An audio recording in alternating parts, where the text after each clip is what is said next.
Hello and welcome to the Dublin Arsenal podcast. I'm your host, Jonathan Giles, as always. On tonight's podcast, I'm joined by my regular Gooner guests and season ticket holders, Eamon Donnelly and John Melia, to review Saturday evening's 5-2 victory over Oliver Glasner's Crystal Palace side at Shadowers Park. And remember to check out our podcast on the Dublin Arsenal YouTube channel and also on Spotify. So sit back and enjoy the show.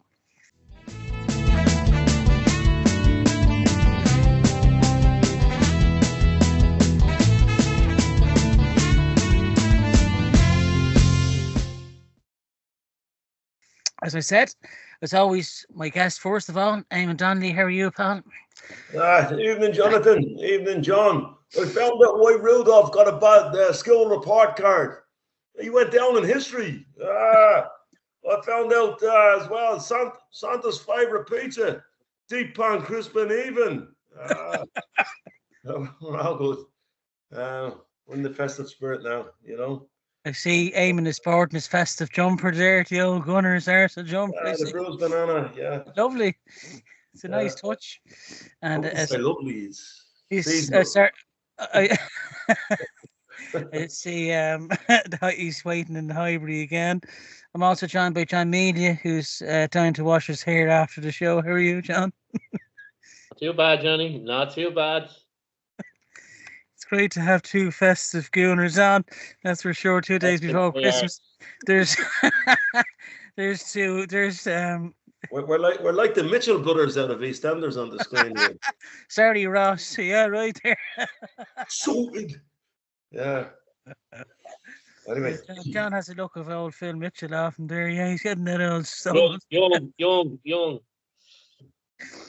Yeah, it's great to have you on, lads, for our Christmas show. We started always as the match review, but first of all, you were both in the River Bar, the official supporters bar, the Dublin Arsenal Supporters Club. How was it on Saturday, lads? Being the Saturday before Christmas, was it a good atmosphere? Yeah.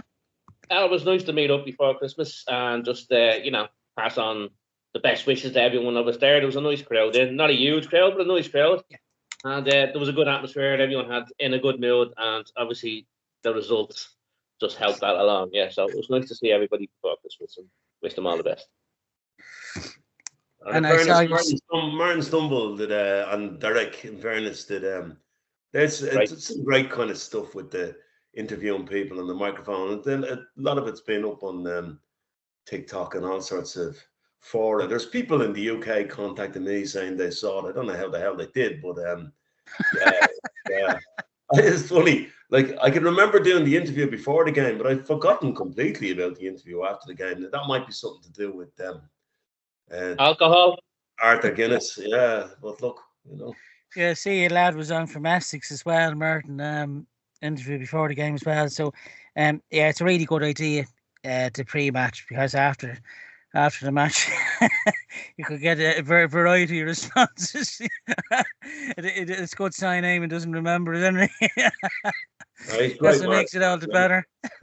No, well done to Martin Stoneville again, and Derek, who looks after the TikTok and Instagram, anything that enhances the Dublin Arsenal Supporters Club. So well done to them, and of course keep listening to the podcast here on the Dublin Arsenal YouTube channel and Spotify. This is where you get all the best goss. We start with the match review from Saturday, 5-1 over Crystal Palace at Shadowers Park. Ismail Sarr got the goal for Palace, 2 for Gabriel Jesus. Kai Havertz, Martinelli and Declan Rice scored a belter at the end to wrap up a really convincing 5-1 victory against Crystal Palace. It was Bukayo Saka's 250th Arsenal appearance, and sadly he got a hamstring injury that looked pretty bad on around the 24th minute. And it looks like he's going to be out till at least the end of January with it, which a huge loss to say the least. You know, losing our star player for a month, especially in this busy period. But hopefully Gabriel Jesus and co step up. This was Gabriel Jesus' 5th goal against Palace in 3 days.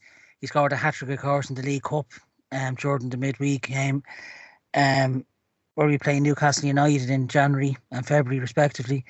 It was his first goals, if I'm right saying, since January. in the league, so he's waiting nearly the whole year to get on the mark. But I think he looked really fresh. I think those 3 goals against Palace in midweek, you could see the confidence was flowing, and you had to start him. Even Arteta said that post-match, and you could see he's unlucky not to get the hat-trick when I think it was Martin Ødegaard's goal. His shot originally was well saved by the foot of Dean Henderson, and Martin Ødegaard was there to tap in. But really good to see Jesus back on the mark. Goals again now in open play. The meltdowns on our threads, not a word was said at the weekend. But a really pleasing performance. I start with yourself, John. What did you make of the performance on Saturday? Well, emphatic win, but sometimes the scoreline doesn't tell you the whole story. I don't think there's any doubt we were a better side. I don't think there's any doubt we deserved to win it. But 5-1 maybe a little bit flattering. I thought we were a little bit nervy, especially at the back. I thought Saliba, he played himself into it, but he was probably not the best first 30 minutes you'll ever see from him. And in fairness, you got to give Raya an awful lot of credit, because he pulled off some really, really good saves. One double save, particularly in the second half, I thought was really impressive. Not the first time we've seen him doing that. In saying that, it's great to see how Jesus continue, get another couple of goals, 2 good goals. Yeah. The second one in particular was the strike of someone who's found some confidence. It was a superb finish and squeezing the ball into the near post the way he did there. You're right, he is unlucky not to get the hat-trick, but I'm thinking more about Arsenal's 3rd goal. It was a fantastic cross. A great header by Jesus, and it came off the foot of the post, which gave Havertz the easiest goal he's ever going to score for Arsenal. The easiest goal. In saying that, it's a bit of a hectic start. We started off well. We took the lead. We had it for about 3 or 4 minutes before Palace equalised. Again, I thought Saliba could have done more to prevent the shot. He usually gets tighter to the player. I don't think he did that on this occasion. But in saying that, we had too much going forward. And we've said that before, but on this occasion, we actually found the chances and found the back of the net. Palace had a go at us, and I think it shows why an awful lot of teams do put up a low block against us and don't give us that kind of space, and do everything they can to stop us having that kind of space, especially in midfield, and keep the game as compact as possible. Because when teams do come at us, we can tear them apart. The second half, I thought we were much better. We, apart from 1 or 2 chances early on, I thought we completely controlled the game. Royce, great goal. You said it about Martin Ødegaard's chance. I'm delighted he got a goal. He needed one just as much as Jesus. I know Saka going off is going to be a talking point. Hamstring by the looks of it. Early signs maybe won't be back until the end of January, maybe 6 weeks. But I thought Martin Ødegaard was excellent on the right-hand side when he switched. It's something a lot of us in the club have been talking about. Maybe when things are not going their way up front, we'd like to see Saka and Martin Ødegaard switch sides, give the opposition defence something else to think about. And I thought Martin Ødegaard done a really good job on the right-hand side. He took on his fullback a number of times. His pace and his crossing was exceptional. And I'd like to see more of that. Whether we get the chance of that now is another matter, but it's definitely opened, I think, Arteta's eyes to the possibility of it. And over the next few weeks, I think we might see it. The substitutions, Calafiori came on. He's a different beast. Lewis Skelly, I thought, had a good game, didn't do anything wrong. Calafiori just brings something different to the game when we carries the ball forward with such assurance. And as I said, Royce came on and he took his goal really well. So all in all, really great 3 points. Great to have another 5 goals, regardless of how you got them. That's 88 goals I read in the calendar year, the most club record, and we still have another game to go. So hopefully that record will be, stretch out a little bit further.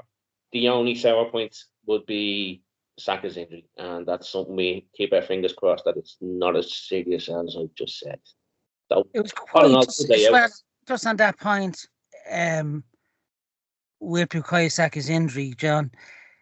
It was quite frustrating to see the Crystal Palace defender Lacroix rushing Saka off, knowing that was an injury. What did you think about that? It was bad professionalism, wasn't it? You know, it is professionalism. Get off the pitch. We want to get on with it.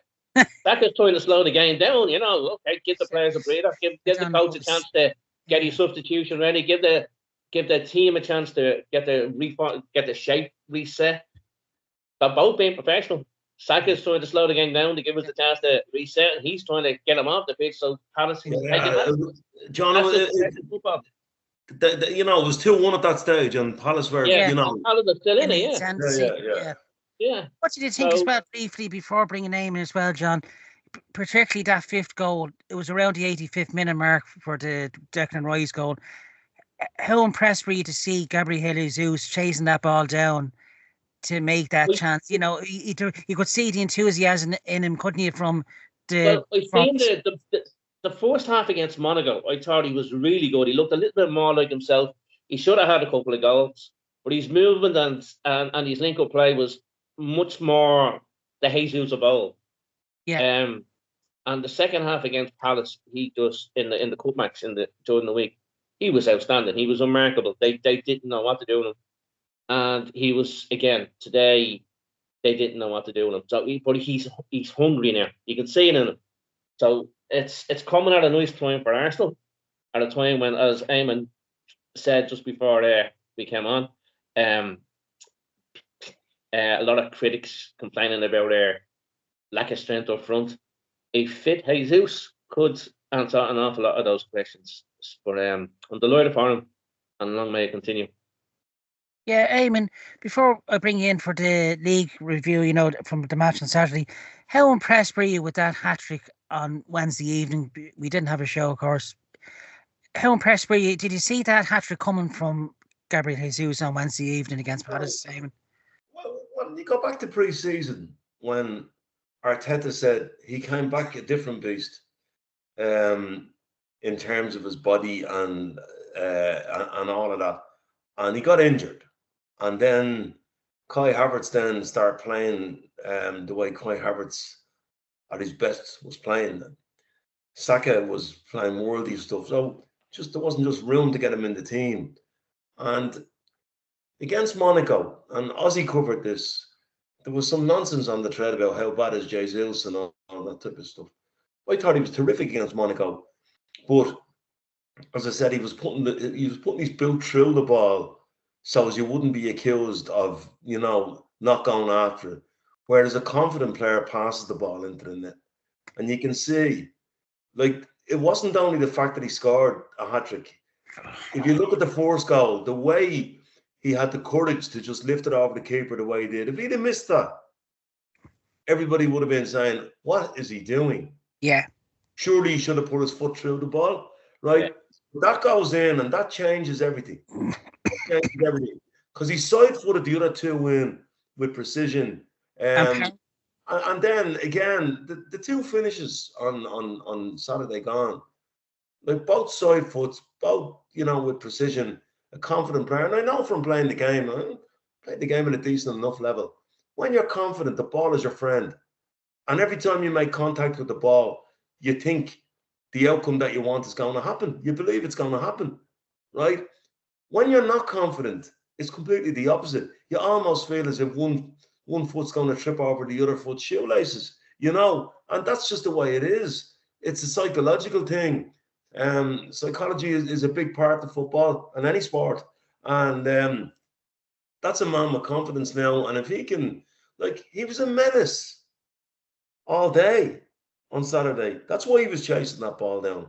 He was a menace, you know. Do you think as well, Eamon, sorry, do you think briefly, sorry, with this injury to Saka, do you think this could be, like, you could say, a shining eye for Jesus? Here's my chance now, you know, I can kick on. You know, we won't miss Saka as much as fans might think we would. Do you think this could be? I think that's a much more complex issue that I was going to cover after we do the review. I think we're going to have to find different ways of playing, but we might just talk about that. Yeah, go ahead. After we talk about Saturday, you know. So on the game itself, John and I actually were sitting together talking about this on Saturday.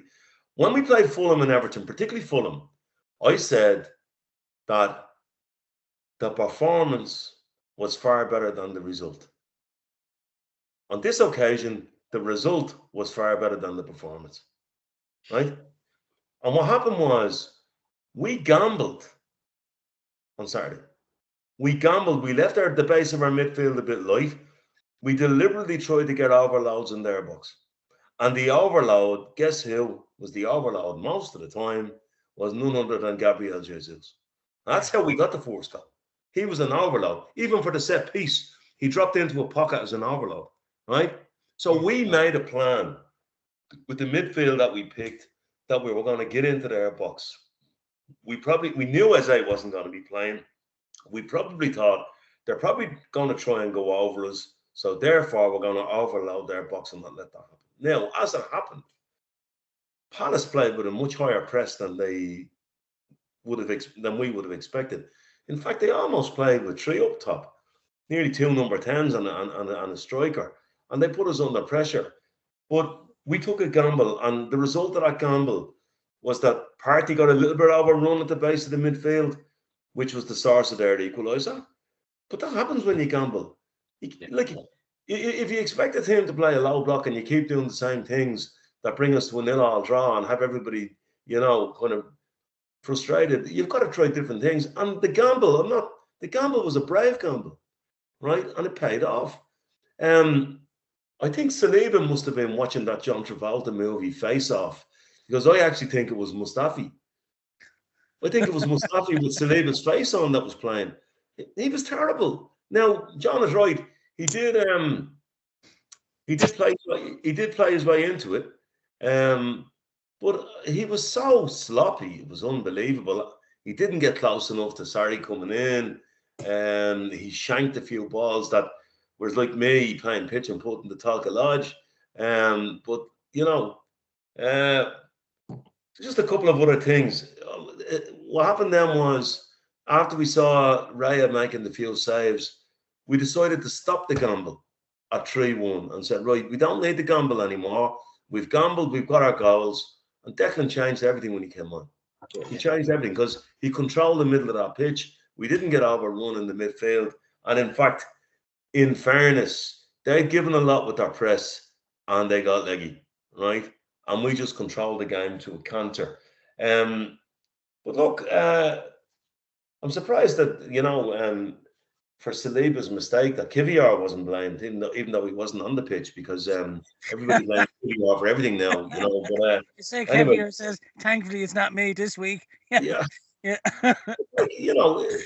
I said, just how are you, Brendan? Just before Brendan came on, we're both saying, like, against Fulham, the performance was much better than the result. Against Palace, the result was much better than the performance.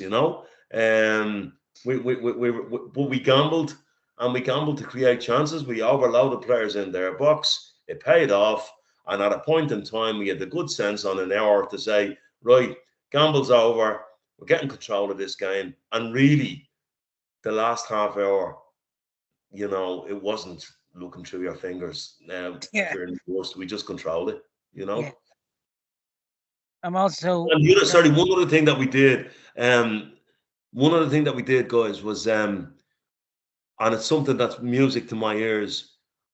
We went on the outside of the fullbacks, and I think John, early doors, Martinelli tried it, and it didn't come off. He tried to go down on the left-hand side. He tried to get down the outside, and I said to you, I don't mind that because I've been crying out for him to mix it up a bit, to go on the outgoing. It gets the fullback thinking, and then you'll find it on the outside. The fullback will buy it, and then you've got a channel on the inside. So, obviously, that didn't just happen randomly.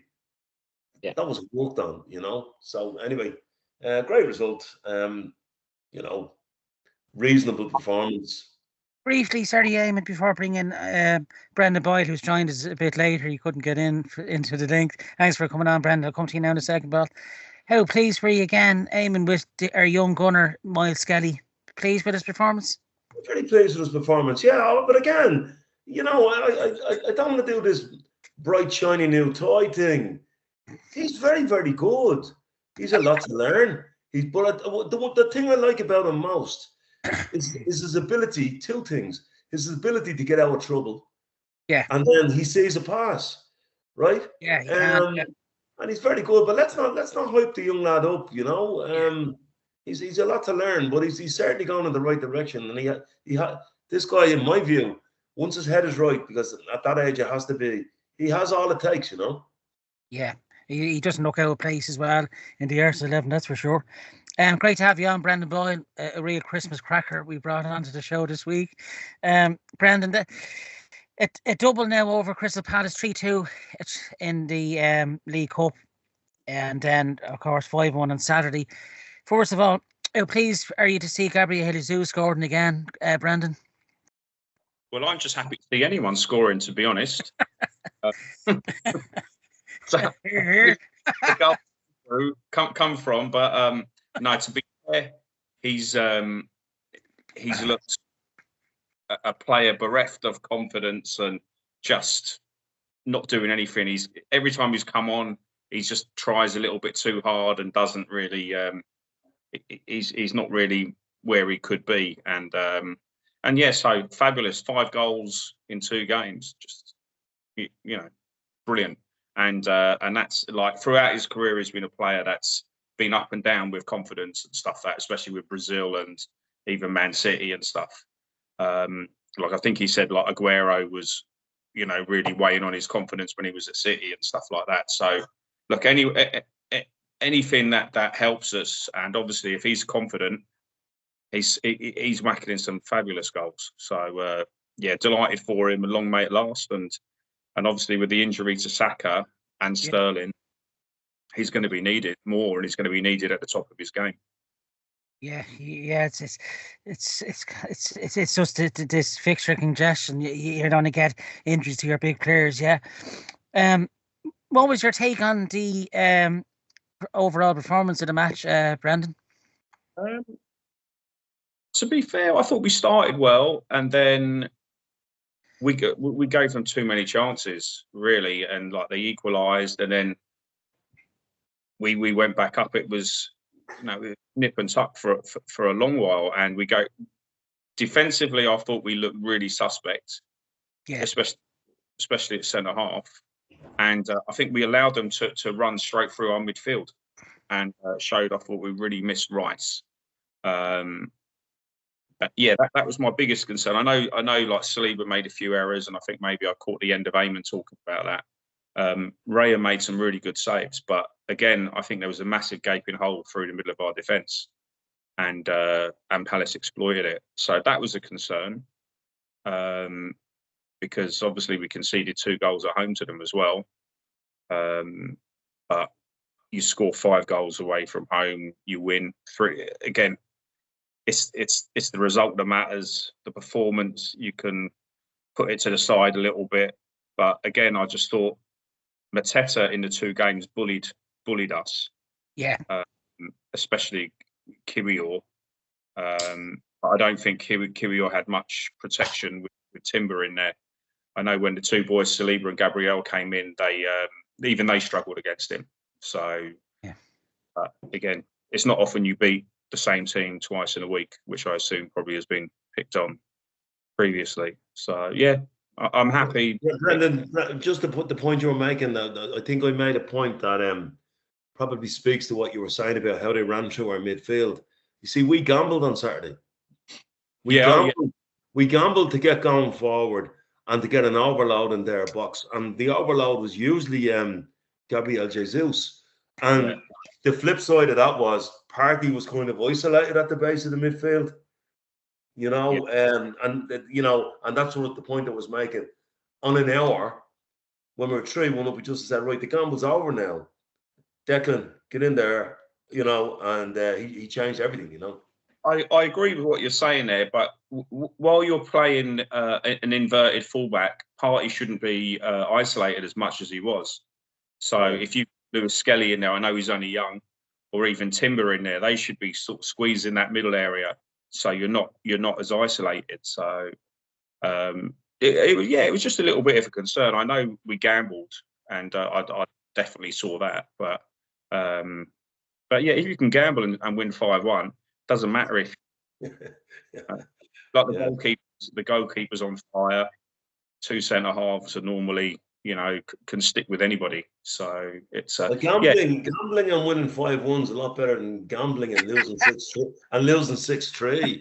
As you can see from that other lot, Jesus Christ. Yeah. But one of the things I like talking about gambling a little bit, I know with I don't know whether it's you picked up on it with Martinelli and the chat he had with Ian Wright. So I know Henri basically slaughtered him on the previous games that he'd played, and rightly so.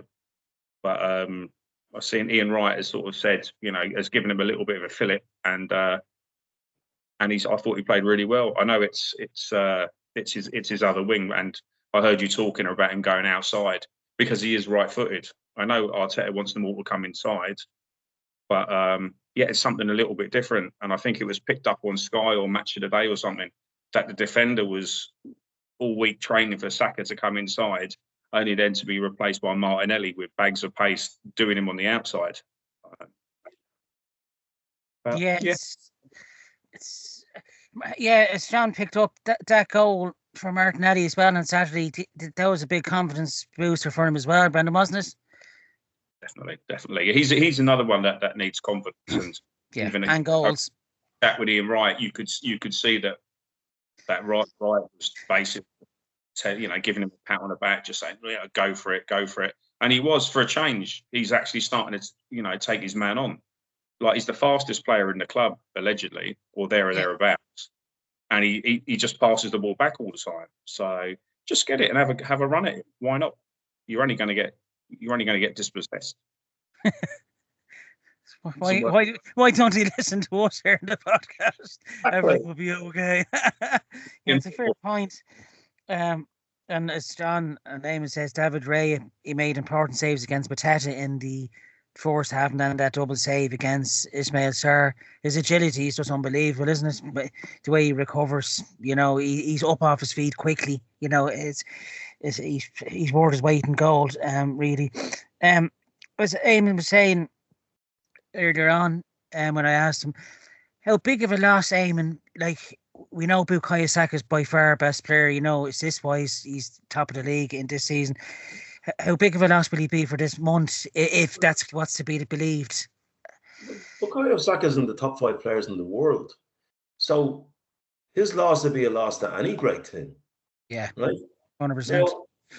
Now, but you see, sometimes this is going to come down to the coaching staff now, because you can't expect, Jesus has hit a bit of form, stick him out in the right wing and hope for the best, or stick Martinelli out in the right wing and hope for the best. That's a possibility for some of the solution, right? But the bulk of the solution lies in ways to say, this is an opportunity for us not to over-rely on Bukayo Saka. This is an opportunity to vary our play to the extent where the opposition won't be able to read us as much. This is an opportunity to get the left-hand side working a little bit better. This is an opportunity to do different things on the right-hand side, right? I think, I don't think we'll add in January, because unless a Trossard-like opportunity comes up, don't bring guys in who are not up to the standard. Yeah, it's just it's cutting your nose off to spite your face. That's not the solution. If an opportunity comes up, there's 3 things that have to happen. First of all, the player has to want to come. Second of all, the club has to want to sell. And third of all, the price has to leave you in reasonably good shape to make the additions that you would have made had you not faced this mini crisis. The fact that Sterling gets injured is a double whammy. I don't know why it's happening. It's like Dublin bus. The injuries don't come for ages, and then you get, like, we've had Tomiyasu and White at right full injured together. We've had Calafiori, Zinchenko, and Lewis Skelly at one stage were all injured together in the same position.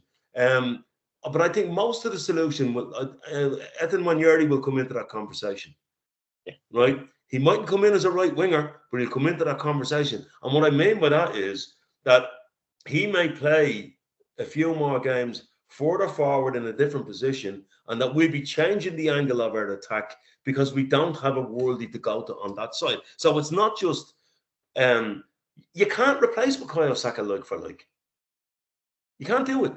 He's a world-class player in that position. So what you've got to try and do is use the players you have to change the game around to do different things, right? And that's down to the coaching staff. And I'm quite confident that we can do that. I mean, I wish, and I'll finish on this, because I wish guys, mates of mine, you know, stop texting me about doom and gloom about Bukayo Saka being out injured. Oh, it's a grade 3 hamstring. It could be 9.5 years. In fact, they're going to send him off to Vietnam for recovery. And while he's there, there's going to be a re-outbreak of the war now that Donald Trump is back. Like, Jesus Christ almighty. We've got a squad. We've got to deal with it, you know. And I think there's ways of dealing with it by varying the way we play. And I think it gives us that opportunity to do it, you know. Yeah, what do you make of that, John? Do you think we can, you know, if it is to be expected to the end of January, do you think, as Eamon says, try something new maybe? Well, we've no choice. Yeah, exactly. No, you've no choice. But the thing is, at least even us who are not, let's be honest, we're just football fans. We're not expert coaches. We can see options. Yeah. So we can see the options. Like I can see Arteta and these coaches can see the options. Yeah. We'll see what happens. As Eamon says, Martinelli didn't do himself any harm playing on the right hand side on Saturday. I thought Sterling played quite well against Palace on Wednesday night in the cup match. I've seen glimpses of him, especially when he starts. He seems to struggle when he comes off the bench, but I've seen him. He could be worth a punt for an hour on that side. And as Eamon said, when he's definitely going to come into the conversation. As I said, let's hope it's not for too long, but it's something we have to deal with. But I think there's options there, and of course, Jesus can play out there as well. So there is options. So let's see what the coaches think is the best. It's not like we're devoid, you know, of things we can do. So, we've got options again. This is the whole point of the squad. This is the way you have it. You try to cover your arse. We've been covering our arse at a fullback all season, so it's just moving up somewhere else now. So the most important player in covering up for Bukayo Saka is Kai Havertz.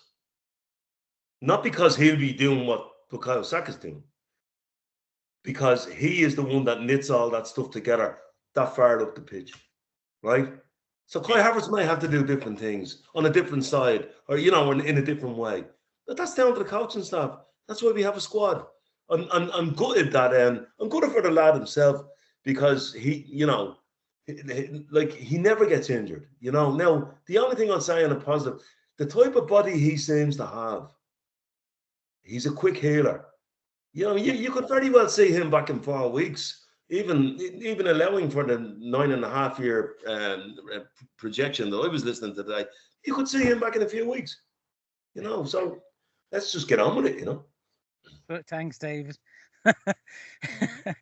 Brendan, do you think we've no other option to try something new? What would you like seeing being done? Again, I'd like to see them mixing and matching. One of the things I was saying, I don't know whether I said it on here before or I was chatting to somebody about it, is our wingers don't seem to switch sides very often anymore. I think we've seen it a little bit in the last week or so, but that could be because of injuries and such and so forth. But if you can keep that whole forward line fluid, you could bring Nwaneri in there, as Eamon was saying earlier. And but I think what it does tend to do with having like a star player out is you've got somebody like Ødegaard, that's his go-to ball all the time. Same with Declan Rice when he's in the middle. Now they're going to have to start building relationships up with different, you know, on different sides. And yeah, maybe Havertz will come in, but it's for the players to, you know, to come up with the goods, and coaching staff, as was said there.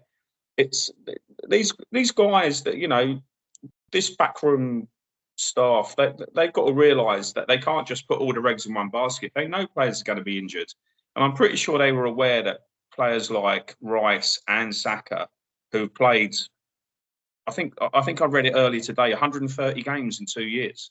Incredible, isn't it? Unbelievable. It's they're going to break down at some stage, and you know they're sort of finely tuned machines, but they must have known. You know, they look at these guys and they think, you know, they're in the red zone or amber zone or whatever they might be, even though a hamstring can just go like that. So, but they will have something in place. Like Arteta was saying that he was expecting Nwaneri to be playing as a number 9 at some stage. So I know but that again, if you've got a fluid full forward line there, so they'll just have to step up, and that's an opportunity for other players.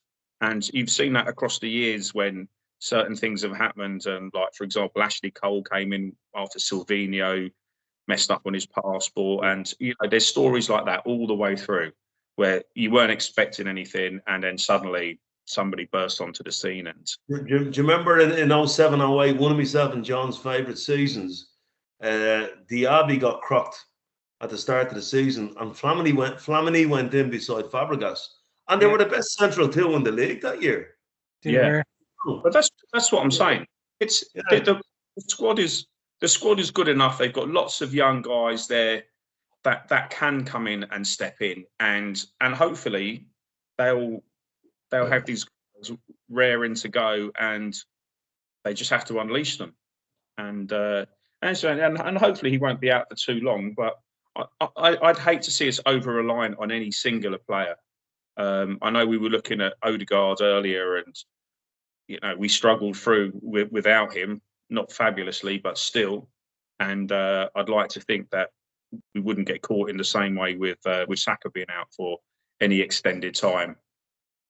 Do you think that's a good point you made there, Brendan?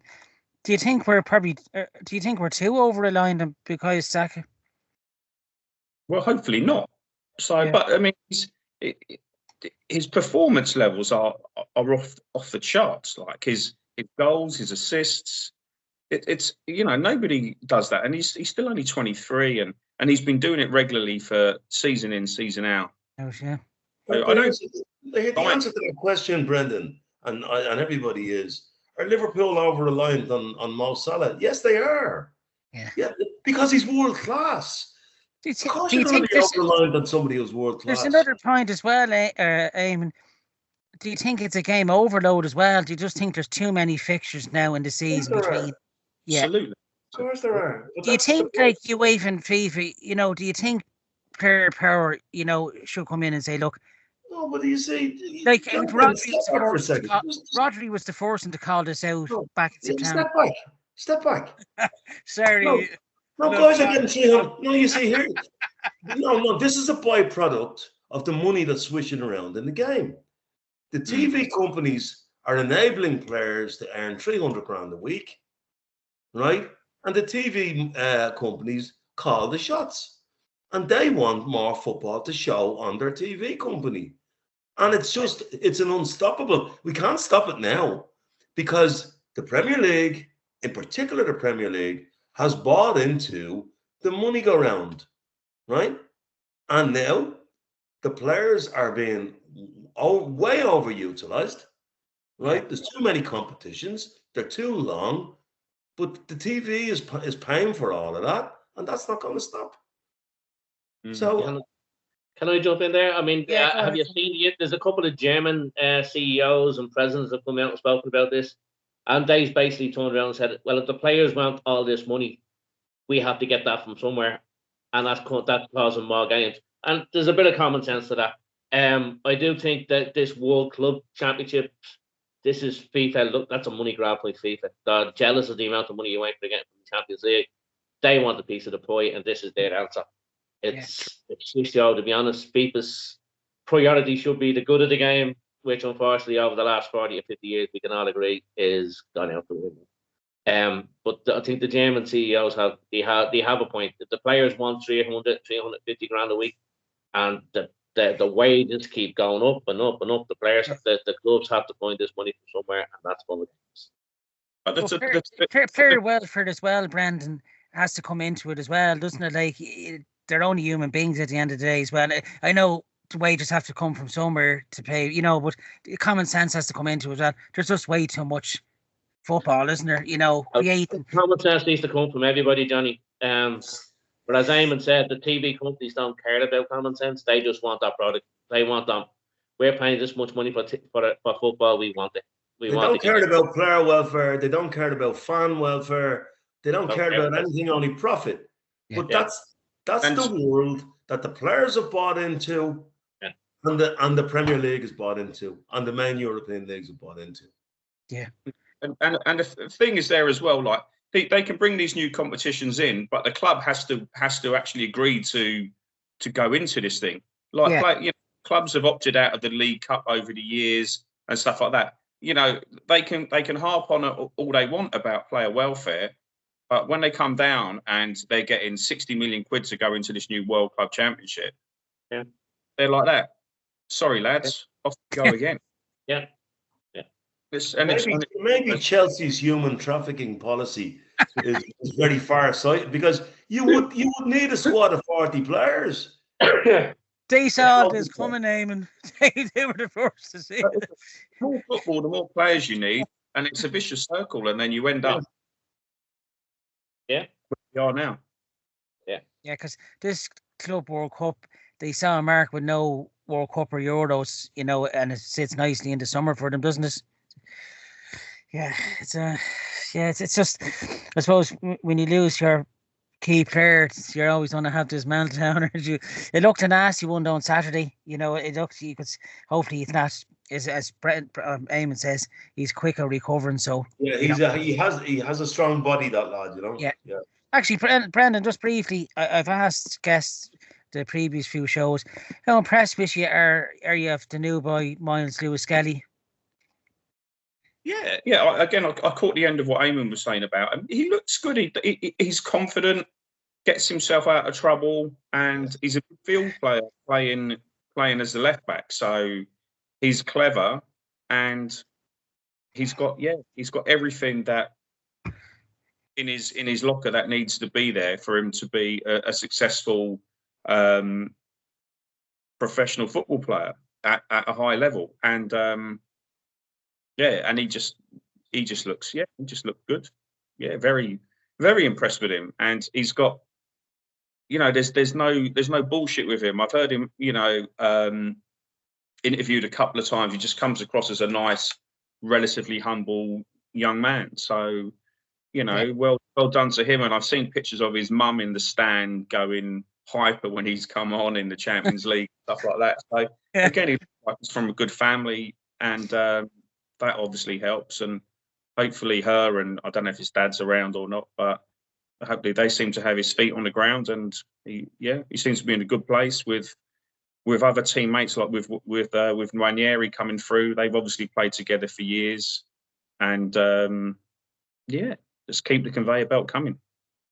Yeah, he's physical and he's athletic as well, isn't he? He's a strong boy, you know, and he's puts himself about. Yeah, so another good products there we have. You know, I love his efforts at the corner with the big guy there. He kept looking at the referee the whole time. It shows he's got a little bit about him, because he's not afraid, is he? You know, he's putting up to these big name players. That's, you know, he's as you said, he's grounded as well, isn't he? You know, Jonathan, Terry Venables would have loved him. He's got feet. He's got feet. He can go high and low, and he's got an head. He wouldn't look to a place in the supporters pitch, Brendan. That's head. That's a good start, you know. Yeah. Just briefly, lads, as well, how unfortunate Kieran Tierney last Wednesday getting injured again. He just can't get a break, can he? He was on the bench Saturday. I think it was just cramp. He hasn't played. It was just cramp. It was good to see him back out, John, wasn't it? And he played well. He had a good game, and I think most Arsenal fans will wish him the very best. Great bro. You never hear a bad word from him about anybody. He just keeps his head down and does the work. Fabulous professional, and no matter where he ends up, I wish him the best. Yeah, it looks like all roads are leading back to Celtic, which would be nice place for him to end back, I think. His injury record is like Dennis the Russian. Dennis the Russian up top. He pulled 3 hamstrings that day. He's no Andre Arshavin, that's for sure. He was in on Saturday, you know. Was he in Saturday? Yeah, he's a tank. Yeah, an absolute tank. Yes, he is. You put them down him as well. How about our boy? Lads, starting with John first. Man of the match from Saturday. Oh, where would you go? Well, look, you had to go with Jesus with 2 goals and an assist. Hands down. Actually, 2 assists when you think about it. Set go, Jesus, superb, great to see him back. Yeah, Eamon, man of the match. I'm going with Martinelli, because I think he completely killed him down that side. 2 assists, a goal. Nice bit of end product. Yeah. Brandon, man of the match. I'll go with Thomas Partey. I thought, I thought he was again isolated a little bit, but I thought he was very good, and he's been very good for the last couple of months, all season. To be season so far. Yeah. That's some show. That's some turnaround. Yeah, when fit Thomas Partey, he's a very good Thomas Partey. Yeah, I probably have to give to my man of the match to Jesus. He looks back to his best again. I know it's only 2 games, and 5 goals in 2 games. I hope this is going to be a start of a run for him, goal scoring wise. Now I'm worried. Johnny's actually agreeing with me. What the hell? I can see a hat trick against Ipswich Town on Friday. Doomed, I tell you. Yeah, he pulled his other hammy, and then that's another one. We're all doomed.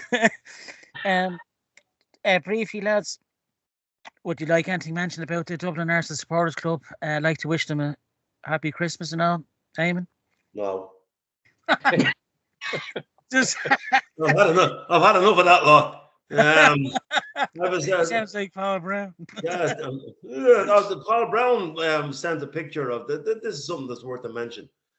Paul Brown sent a lovely picture of himself driving the bus in his Arsenal jumper. I saw and he said the passengers love it. And somebody put up, at last, the real Gunnosaurus unmasked.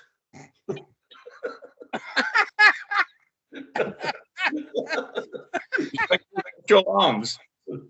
You've been fucking smart, Eamon.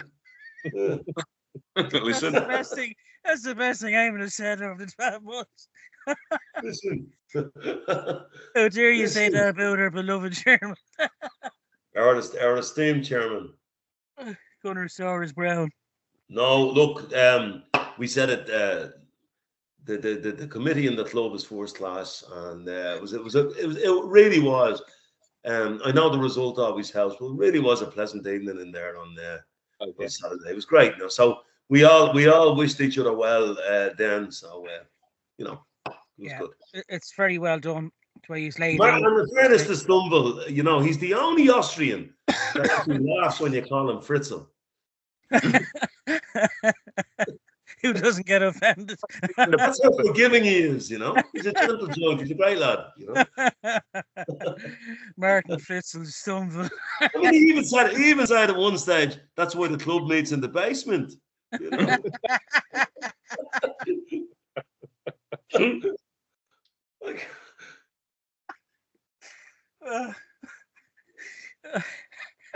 You should say they're coming to an end with all this. Would you like to wish everyone a Merry Christmas, John and Brandon? Yes. No. Soon as Christmas is over, the better we can get back to the football. Christmas is the 27th of December when we play Ipswich. Yeah. Exactly. Yeah, no, it's great. Yeah, it's hard to believe it's the end of another year, but from everyone here at the Dublin Arsenal Supporters Club and on the Dublin Arsenal podcast, I'd like to wish our listeners and viewers a very Merry Christmas. And as Eamon says, our Christmas starts on Friday the 27th with Ipswich at home. So I'd like to thank, as always, my guests for tonight. John Melia, thanks very much, pal. Eamon Donnelly, thanks as always. And to Brandon Boyd. Have a great Christmas, lads, and we'll see you for the Ipswich game. Thanks. Happy Christmas, boys. Take care. Happy Christmas. All right.